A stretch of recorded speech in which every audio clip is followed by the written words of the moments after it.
everyone. My name is Jean Lindahay, a BS in English third year college student. And for today's video, I am going to tackle about the novel entitled The Hand of the Enemy. But before we begin our discussion and delve into the plot summary of the story, let's have first the author's background. Let's talk about the author's background first. Karima Pulutan Tuvera was born on December 16, 1925 and died on August 19, 2011.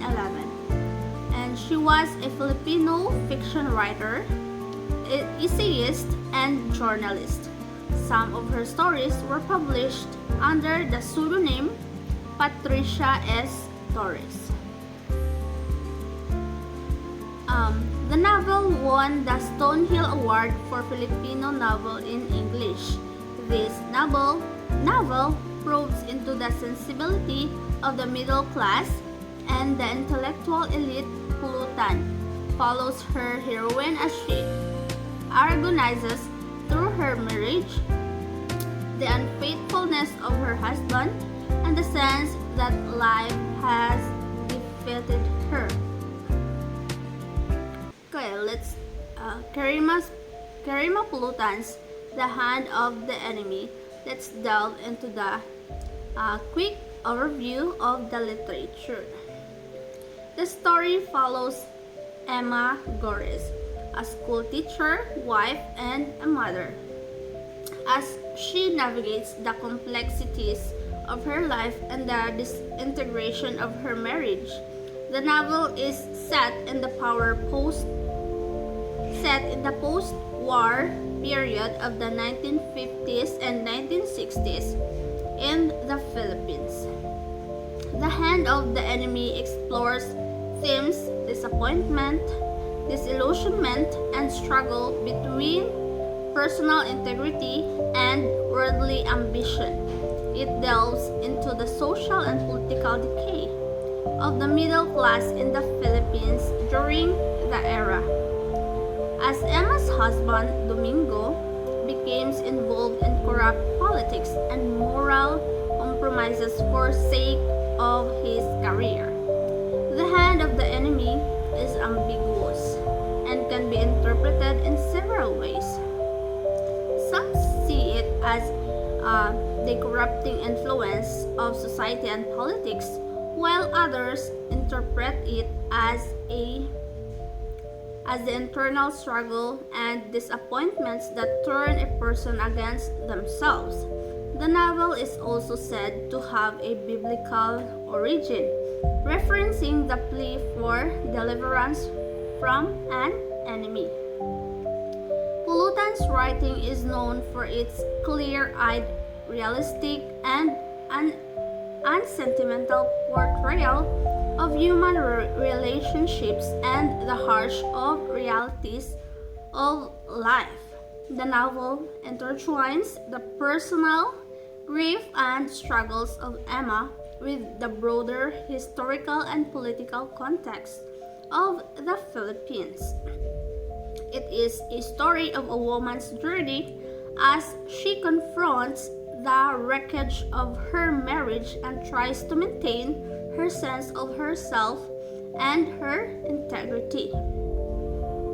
The Hand of the Enemy is, in fact, a celebrated and important work of Filipino literature. It's novel written by the renowned Filipino author Karima Pulutan Tuvera, which won the Stonehill Award for the Filipino novel in English in 1961.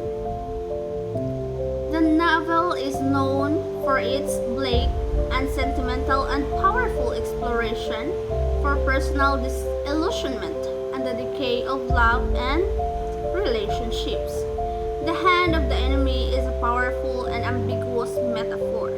It can be interpreted in many ways, including the enemy being external societal pressures, but more profoundly, the enemy is often the protagonist's own choices. circumstances, and internal struggles.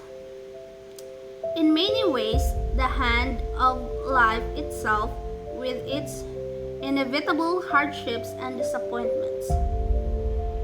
Given this context, here's a Filipino proverbs or saying in Tagalog that capture the essence of novel's themes. Sarili mong kamay ang bumalot sa sarili mong bangkay. This translates to your own hands what wrap your own corpse. This saying powerfully reflects the novel's themes that the enemy is often one's own self and the decisions that lead to personal ruin or unhappiness. It emphasizes the idea of self-destruction and the bitter truth that we are often architects of our own downfall. Okay, let's delve into the story.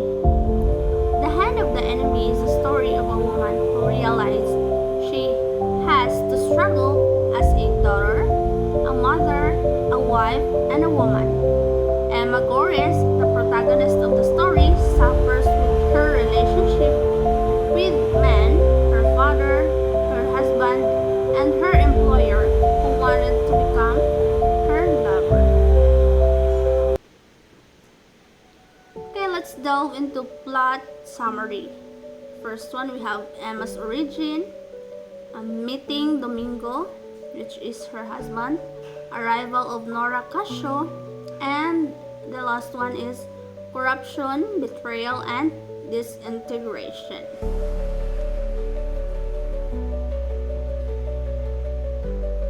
Okay. She recalled the time when she was still in college, working to support herself because her father cut her allowance.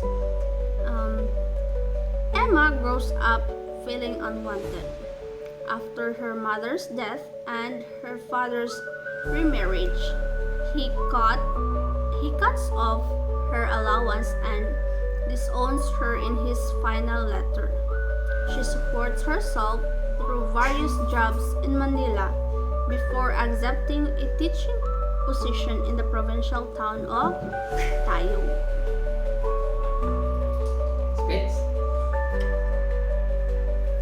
She applied for a job as a teacher in Tayog, a barrio, and there she met Mr.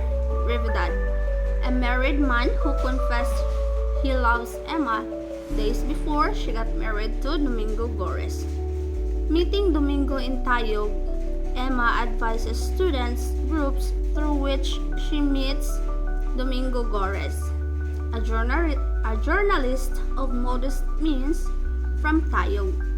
They marry, return at provincial life, and begin their family. Okay. Part 3 is the arrival of Nora Casio. Nora Casio, a charismatic campaigner, arrives in Tayog. During local elections, she befriends Emma and Domingo and lures them into moving to the city to manage a printing press under her influence. The business eventually fails and Nora becomes a disruptive force in their marriage.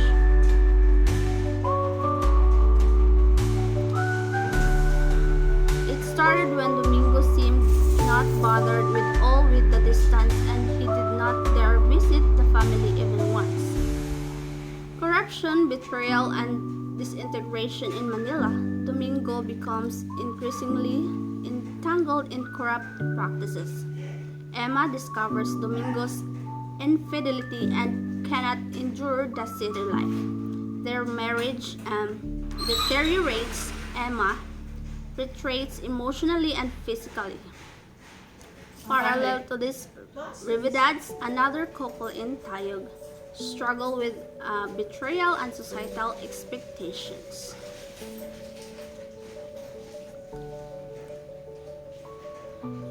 The next one, we have major characters. we have Emma Goris.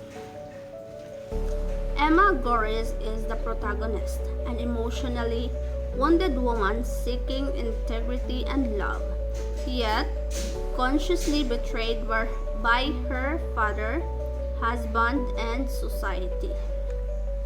Next, the second one, we have Domingo Goris. Domingo Goris is Emma's husband, once idealistic but eventually succumbs to corruption and urban complexities. The third one, we have Nora Cascio. Nora Cascio is the politically charming outside whose presence catalyzed the decline of Emma and Domingo's domestic life. The fourth one, we have Rene and Norma Rivedad, a couple entitled whose own failed marriage and moral fissures mirror Emma's struggles, highlighting betrayal, societal hypocrisy, and marital disintegration. Out of depression, she went out with Mr. Rivedad, whom she now called by his first name, Rene. But she could not only show the same sympathy towards the marriage that they both suffered. And the story ended with Emma going home and Rene feeling so hopeless for his love for Emma and marriage.